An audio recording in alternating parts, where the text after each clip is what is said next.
Hi friends, welcome back to our talk show From Hardship to Heartfulness, and today we have a very special guest with us, Mr. Hitesh Gulati, Thank you. who's a dear friend and he's a wonderful coach, and we met through LinkedIn, and he's having a 25 years of experience in HR and operations, and he's the founder of Diversity Ace Business, and he's involved in thousands of trainings with the corporate world and government executives and of course the institute. Hitesh जी आपका बहुत बहुत स्वागत है. Thank you so much Madhu, thank you. So दोस्तों, कुछ connection ऐसे होते हैं जो मिलते तो सोशल मीडिया से है, बट अल्टीमेटली वो सोलफुल कनेक्शन बन जाते हैं. सो उनमें से एक कनेक्शन है हितेश जी. Thank you. और हितेश जी, ये जो टॉक शो है हमारा, ये हार्डशिप या चैलेंजेस को लेकर है. Right. सो ऐसी कोई हार्डशिप जो आप हमारे साथ डिस्कस करना चाहते हो, may be it is related with your career or with your personal life, and how you have grown out of that hardship. Right. Talking about hardship Madhu ji, मैं शेयर करना चाहूँगा. I come from a service background. So मेरे parents, जैसे कि father मेरे air force से retired हैं and mother was a school teacher. जी. तो जब मैं हार्डशिप की बात करूँ, when you come from a service background जी. और जब अपना काम शुरू आप करते हैं जी. तो आपको पता है कि सबसे पहले पेरेंट्स का होता है कि बेटे देख लो, इससे बेटर है कोई जॉब ज्वाइन कर लो and it would be much secured, और आपकी मंथली बेसिस पे पेमेंट्स भी आएंगी तो रिस्क नहीं रहेगा इतना.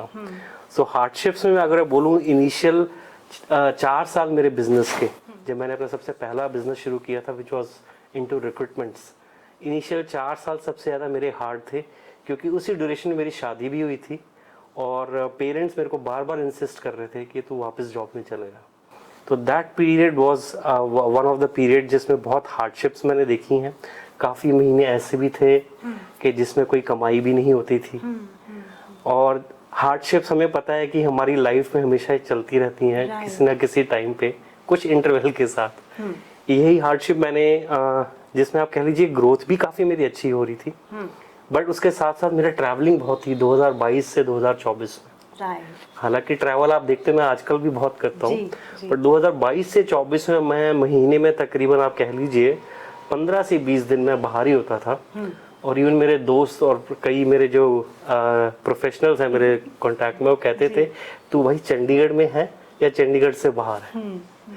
सो उन हार्डशिप्स ने बहुत चीज़ें सिखाई हैं, एंड मेरे को लगता है हार्डशिप जिंदगी में चलती रहनी चाहिए. राइट. क्योंकि कुछ ना कुछ हम नया सीखते हैं. एब्सोल्युटली. तो हार्डशिप के बिना लाइफ क्या रह जाएगी? It will be so monotonous if there is no hardship.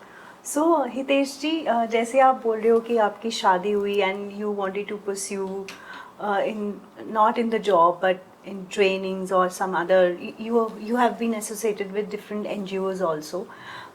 I got to know with your profile. So when you got married, so how, like, your wife must be wondering that, he's always out. So how did you manage that aspect of your life? Right. So initial years was not that, मेरे initial years में इतनी traveling नहीं थी. Initial years I was more local to Chandigarh. Ji. But later on that was there. And wife भी जिस background से आई है, she has also seen a lot of hardships in her life also. तो इस चीज़ में wife का मेरे को हमेशा सपोर्ट रहा है कि कभी उन्होंने ट्रैवलिंग के लिए मना नहीं किया. जी. और जैसे कि मैंने आपको बताया था, my parents come from a service background and specially from air force. जी. सो डिफेंस के लोग आपने देखा है, they get transfer to other places in every 4 years. Right. So travelling में मेरे को दिक्कत कभी नहीं रही थी. दिक्कत बस यही थी कि जो मैंने आपको बताया था कि जब आप इनिशियल 6 साल जब आपने जॉब की और उसके बाद बिजनेस में आए, वो जो स्टार्टिंग के 4-5 साल थे, वो पेरेंट्स को, फैमिली को कन्विंस करना, वो सबसे मुश्किल था, जिसमें मेरी लाइफ पार्टनर ने मेरा सबसे अच्छा साथ दिया. क्योंकि उसने देखा कि जो गंजा है ये किसी जगह पे जॉब नहीं कर सकता, क्योंकि इसको अपने काम में भी हर 3 या 4 महीने बाद कुछ नई चीज ऐड करनी इसको पसंद है. तो वाइफ को लगा कि नहीं, गंजे को थोड़ा खुला छोड़ना अच्छा है. तो उसने कहीं ना कहीं मेरे को बोला कि जाओ जी लो अपनी जिंदगी, जो आप करना चाहते हो. You are very lucky Hitesh ji, क्योंकि लाइफ में ऐसा पार्टनर मिले जो आप पे पूरा ट्रस्ट करता हो. yes. और जो आपको काम करने की फ्रीडम दे. बड़ी खूबसूरत बात है. और दोस्तों, हमारे जो सोल का नेचर भी है वो फ्रीडम ओरिएंटेड है, you know. If someone ask me, madam कि आपको क्या चाहिए, यू नो, मे बी लोग बोलते होंगे कि मुझे पैसा चाहिए, प्यार चाहिए, you know. If I talk about myself Hitesh ji, तो मुझे तो फ्रीडम चाहिए. And I think so we both are same in that way, and fortunately I have also got that kind of a partner who believes कि इसको अगर बिठा दिया तो मेरे ऊपर ही मुसीबत है, तो इसको जाने ही दो. तो मेरे को लगता है कहीं ना कहीं मधु यही रीजन है कि देखो लिंक्डइन के थ्रू हम मिले जी. और फर्स्ट मीटिंग में ही वो कह लीजिए frequency matching in terms of nature, right. और दैट इज द रीजन. बेशक हम लोग आने वाले टाइम में भी इतने ज्यादा नहीं मिले, जी. बट कहीं ना कहीं we respect each other and we see a lot कि whatever things you are also doing, आप भी देखते रहते हैं. Right. तो कनेक्शंस मेरे को लगता है बहुत जिंदगी में इंपॉर्टेंट है. बिल्कुल बिल्कुल. तो मेरा सेकंड क्वेश्चन आपसे ये रहेगा हितेश जी, जैसे we both are into similar kind of profession, but of course the subjects are different. So what do you think the challenge which we face as a coach, the major challenge as a coach, you know, would you like to share something about, maybe we can share it towards the market, या सबसे बड़ा challenge as a coach क्या आप face करते हैं? Right. So I'll talk from a market perspective as well as from a perspective of when we are translating that particular knowledge from ourselves to the trainees, Right. or to the people who are getting that particular coaching. So I'll translate from I'll answer it from two different ends. One from the market. If you remember Madhu ji, हमारे कुछ दिन पहले भी इस चीज़ पे बात हुई थी फ़ोन पे. So I always believe जिस तरह की अब मार्केट चल रही है, यहाँ पे खाली हम कॉर्पोरेट के बेसिस पे कोचिंग या ट्रेनिंग्स पे नहीं सस्टेन कर सकते जी. प्रोवाइडेड अगर हम चंडीगढ़ से बाहर निकल के दूसरी सिटीज में ना जाएं. जी. अगर हम चंडीगढ़ में हैं तो कहीं ना कहीं हमें कई चीज़ों में फ्लेक्सिबिलिटी रखनी पड़ेगी कि apart from corporates we have to go for trainings and coaching. I am saying both for government sector also and for education sector also apart from corporate. Right. तो मार्केट के लिए मेरे को लगता है अगर आप चंडीगढ़ से बाहर का अगर आप फोकस रखते हैं तो obviously we can sustain on corporates also, but then we have to be very open for traveling, domestic as well as international also. So this is my view on market part. And second, about when we coach people or when we train people, I'm very sure you'll also resonate with this. Every coach or every trainer has a different style of transferring that knowledge, right? So I always believe on 3 C's when it comes to coaching or training people. First is connection, which is connect. Connect means even though we are coaching people on, let's say, performance management or goal setting, or let's say building high performance team, before we enter the room, we always catch the vibes of the room. Similarly, people also catch the vibes of the coach also. Absolutely. Right. So that is the time, अगर वो कुछ seconds के अंदर या कुछ 1-2 minute के अंदर हमने कनेक्ट नहीं बनाया लोगों के साथ, तो आपको पता है कि हम लोग वो लूज कर जाएंगे और कहीं ना कहीं वो ट्रांसफर भी नहीं होगा. तो मैं हमेशा मानता हूँ कि पहला जो है कनेक्ट है, और हमने हमेशा उनके लेवल पे आके बात करनी है. हमने कभी भी ऐसे नहीं दिखाना कि we have such and such experience, because everybody is having so much experience that they can also share. So first is connect, second is collaborate. Now we understand, coming from the same background, till the time we don't involve people in the conversations, it becomes a monologue. So let's keep it a dialogue in which we'll collaborate together, and if that connect and collaborate is established, the end result is celebrate. So connect, collaborate, celebrate, 3 C's. So beautiful. So even audience, आप ये तीनों सी जो हितेश जी ने बताया, मुझे लगता है ये लाइफ के आप किसी भी पैरामीटर पर कर सकते हैं. अगर आप किसी भी डिफिकल्ट सिचुएशन से गुजर रहे हैं, connect with that situation, learn from that situation, you know, and then collaborate with your own self, and then when you are achieving that particular thing which is going into your mind, and then you may celebrate. So my spiritual master says that every day is a celebration. Shri Ravishankar कहते हैं कि रोज ही खुशी का दिन है, रोज ही celebrate करना चाहिए. तो हितेश जी, ये तो बड़ी खूबसूरत आपने बात कही. और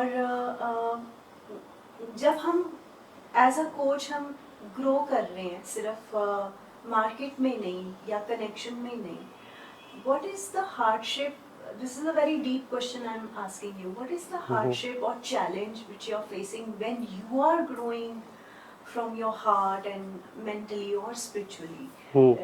उसको challenge maybe शब्द कहना गलत होगा या you know how you're growing maybe you know maybe you can share it with the audience. You mean to know Madhu ji के like क्या what are the challenges we face also as a coach when we are growing? Yes, right. Yeah, mentally, spiritually. Right.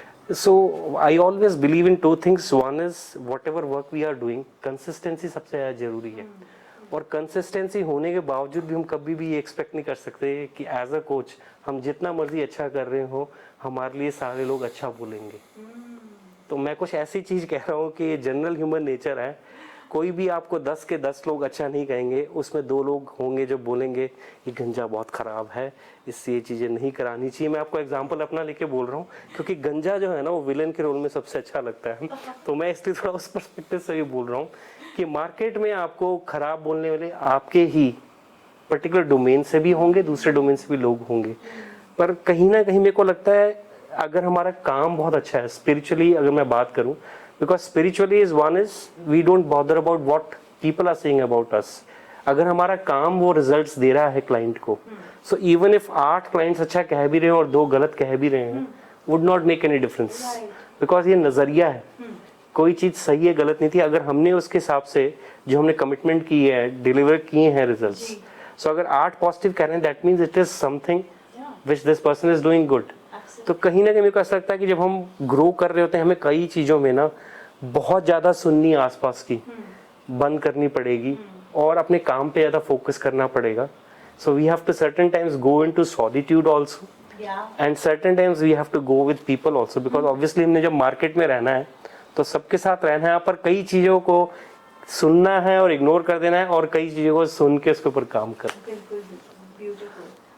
And over here I would like to ask you that the who are walking on the path of the, you can say on the coach level, the amateur people, you know, it's a very vast field, you know, like I'm working on the mental well-being, you're working on the very different dimensions related with HR, diversity, operations, many other trainings you're doing.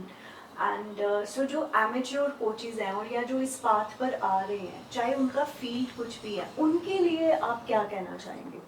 Right. इसमें मधु जी मैं एक चीज add करना चाहूंगा.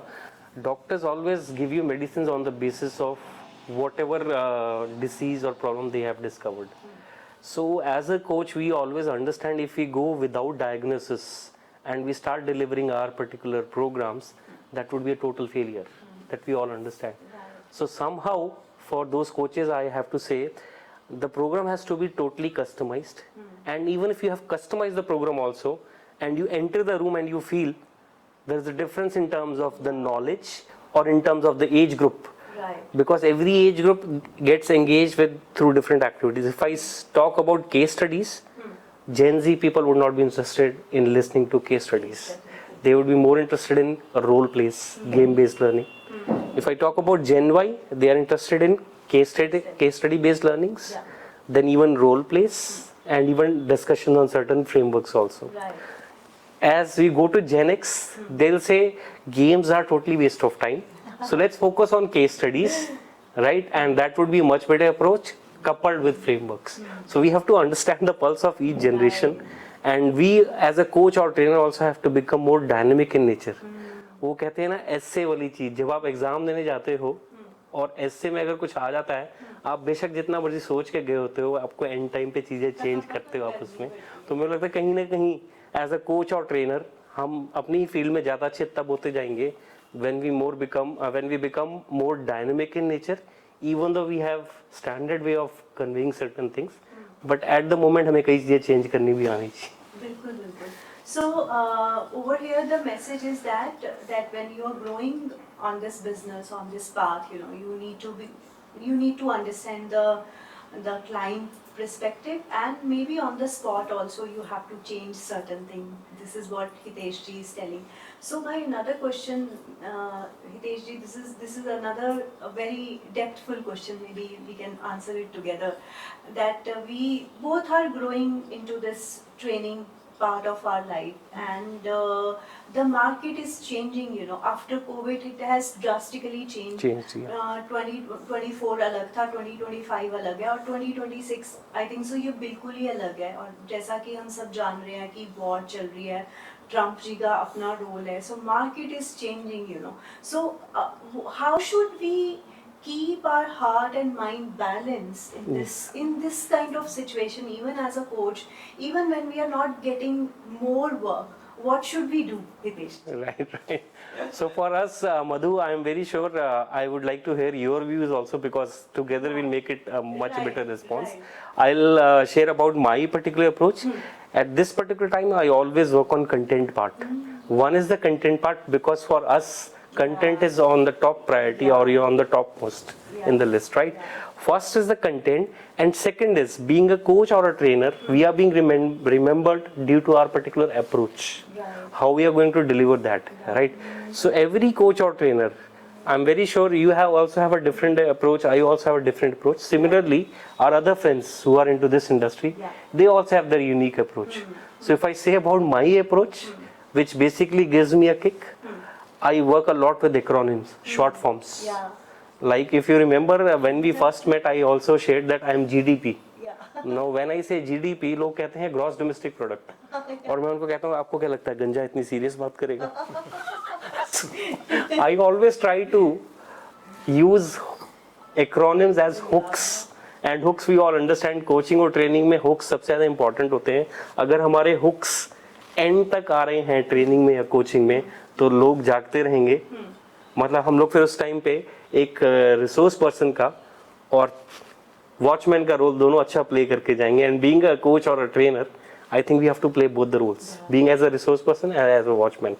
And if we don't play the second role properly, you can well imagine connect और collaborate तो होगा नहीं, खाली कनेक्ट होकर वहाँ पे छूट जाएगा और कोलैबोरेट और सेलिब्रेट नहीं होगा. तो मुझे लगता है कहीं ना कहीं वो खाली टाइम हमें अपने आप को, वो कहते हैं ना एक्स को कैसे शार्प करना है, उसके ऊपर हमें ज्यादा काम करना पड़ेगा, अपनी यूनिकनेस को और बेटर करना पड़ेगा.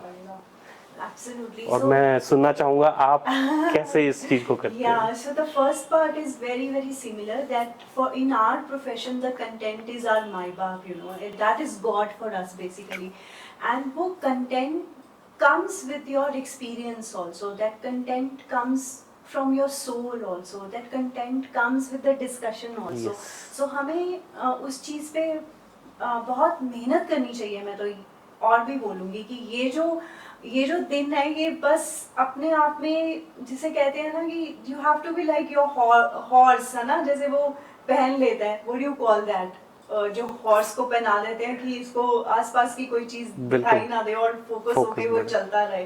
सो you need to be more focus in this kind of time. Even we got focus during the covid also. मुझे तो लगता है ये वैसे ही कुछ दिन है जिसपे आप अपने आप पर बहुत ज्यादा काम कर रहे हैं और मार्केट को और बेहतरीन तरीके से समझ पा रहे हैं, और फिर उसी तरह से आपकी परफॉर्मेंस होगी. एंड इस दौरान मुझे तो लगता है कि जो भी आपके शहर में डिफरेंट कोचेज हैं, उनसे आपको मिलना चाहिए, उनका पर्सपेक्टिव भी जानना चाहिए. बिल्कुल सही कह रहे हैं. जैसे हमारी बातचीत 3-4 दिन पहले हुई और हमने यही सेम बात की.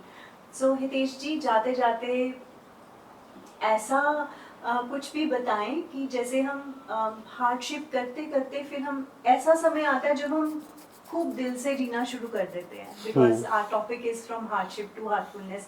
And I know you are such a hilarious person, like you're very witty, you know, you convey your things in a very funny way, right. and maybe that's why people must be loving you, because right. You know, लोग मुरझाए हुए बैठे रहते हैं और कोई हंसाने वाला मिल जाए तो उससे खूबसूरत सेवा या उससे खूबसूरत बात क्या हो सकती है तुझसे.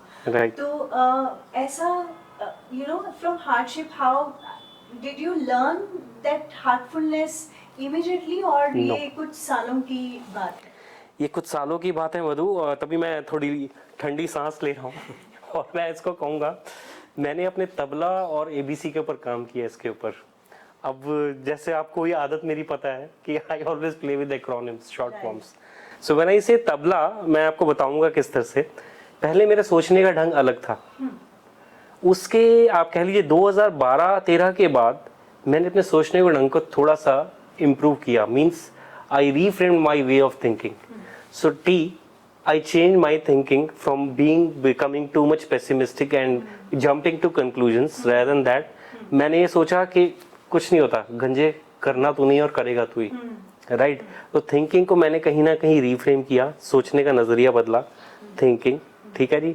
और उस चीज को चेंज करने के लिए मेरे को अपना एक्टिवेटिंग ट्रिगर पहले स्ट्रॉन्ग करना पड़ा, TA। एक्टिवेटिंग ट्रिगर मतलब क्या होता है कि जब भी हम कोई अनसर्टन सिचुएशन के थ्रू पास होते हैं तो जनरली हम लोग करते हैं कि हम कंक्लूजन से पहुंचते हैं कि अगर मैं इस चीज को नहीं कर पाया तो मधु मैं क्या करूंगा आगे, या मेरे बारे में लोग क्या सोचेंगे। तो कहीं ना कहीं एक्टिवेटिंग ट्रिगर को हमें पॉजिटिव रखना पड़ेगा, राइट, जिसके कारण थिंकिंग हमारी और हम नजरिए देखेंगे या और ऑप्शन देखेंगे कि इस चीज को कैसे सॉल्व किया जाए। सो थिंकिंग, एक्टिवेटिंग ट्रिगर। जब थिंकिंग और एक्टिवेटिंग ट्रिगर आपका अच्छा हो गया तो कहीं ना कहीं आपका बिहेवियर में भी, जब आप लोगों से बात करेंगे, एक इमोशनल बैलेंस होगा, राइट, और लोग भी आपसे बात करना पसंद करेंगे। सो थिंकिंग, एक्टिवेटिंग ट्रिगर, बिहेवियर, इसके ऊपर मैंने काम किया। इसके साथ साथ अभी वैसे आप मेरी सेहत देख के ये नहीं बोल सकते मैं लाइफस्टाइल पे पूरा काम करता हूँ, बट फिर भी कुछ हद तक काम करता हूँ। So thinking, activating trigger, behaviour, lifestyle में थोड़े चेंजेस लेकर आया। And lastly assertiveness. We all understand what is assertiveness, जहां मेरे को अपने खुद के थॉट्स, एक्शंस, मीनिंग्स, राइट्स का पता हो, और मेरे को ये पता है कि मैं किस हद तक बात करूं जिसमें मधु जी को भी बुरा ना लगे या मैं उनके कंफर्ट जोन में एंटर नहीं हो रहा हूँ। अगर हमने अपने तबले पे काम कर लिया तो कहीं ना कहीं हमारा जो ABC है वो अच्छा रहेगा। वो कैसे? अगर मैंने तबले पे काम कर दिया तो मैं एक पॉजिटिव पर्सन बन जाऊंगा, मेरे को जिंदगी में स्ट्रेस भी नहीं होगा, राइट, हार्डशिप्स भी मेरे को नॉर्मल लगेंगी, जिसकी वजह से मेरा एक्टिवेटिंग ट्रिगर, वापस अब मैं ABC में आ रहा हूँ तबला से, एक्टिवेटिंग ट्रिगर पॉजिटिव रहेगा। अगर मेरा एक्टिवेटिंग ट्रिगर पॉजिटिव रहेगा, दैट मीन्स मेरा इंटरनल डायलॉग पॉजिटिव शुरू हो रहा है, जिसकी वजह से मेरा बिहेवियर और सॉरी बिलीफ सिस्टम, बिलीफ में हमारे आते हैं थॉट्स, एक्शंस, मीनिंग, परसेप्शन। कोई सिचुएशन आई, बजाय कि हम कंक्लूजन में पहुंचने के सोच रहे हैं कि कोई चक्कर नहीं हो जाएगा। सो एक्टिवेटिंग ट्रिगर अच्छे होने की वजह से बिलीफ सिस्टम अच्छा हुआ और कॉन्सिक्वेंसेस सी ये हुए, वही जो चीज मैं पहले रिपीट कर रहा था, हमारा इमोशनल बैलेंस रहा और लोगों के साथ बिहेवियर अच्छा रहा। तो कहीं ना कहीं ओवर द टाइम में कंटिन्यूसली अपने तबले पे और ABC पे काम करता रहता हूँ। So beautiful. So I will add in this a little BBR, behavior or belief system then becomes the behavior. Whatever you're believing, that becomes your behavior, and जैसा आपका behavior है वैसे ही रिजल्ट आएंगे। So this is what I say BBR. So दर्शकों, आप भी अपने BBR पे काम करें और मैं भी इसको याद रखूंगा। जैसे हितेश जी ने बताया tabla, that's a very beautiful thing. Even Lord Buddha says starts with the right understanding and the right thinking. सब कुछ जैसा मन है ना, अब वैसी ही दृष्टि भगवान आपको देते हैं। तो अपने मन और दृष्टि, मन सही है तो दृष्टि भी सही होगी, उस पर हम सबको काम करना चाहिए। Hitesh ji, thank you so much for sparing such a precious time. बहुत ही अच्छा लगा और मैं आशा करती हूँ इस एपिसोड से बहुत सारे दर्शकों को लाभ होगा। And I will see you in the next episode. Thank you so much. Thank you so much Madhu, thank you.